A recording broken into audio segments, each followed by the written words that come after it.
ఈ రోజే డౌన్లోడ్ చేయండి. మీ ఫేవరెట్ షోస్ చూడండి. ఆడపిల్లవి ఆయన నీ మీద చేసుకోవడం తప్పే. ఆయన ఆవేశంలో అలా ప్రవర్తించారే కానీ మీ మీద కోపంతో కాదు.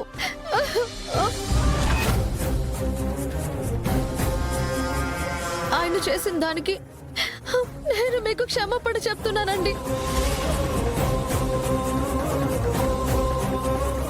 నిన్న ఆయన కొట్టినందుకు ఆయన తరపున నేను సారీ చెప్తున్నాను.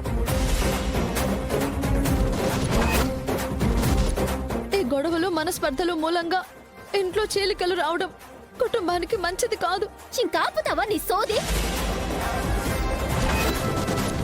నీ మొగుడికి మొహం లేక ఇంకా ఈ రాయబారాలు ఎందుకు చేస్తున్నాడు నీతో?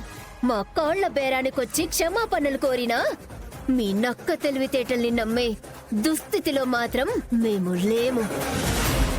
వెళ్ళిక నుంచి వెళ్ళమంటున్నానా?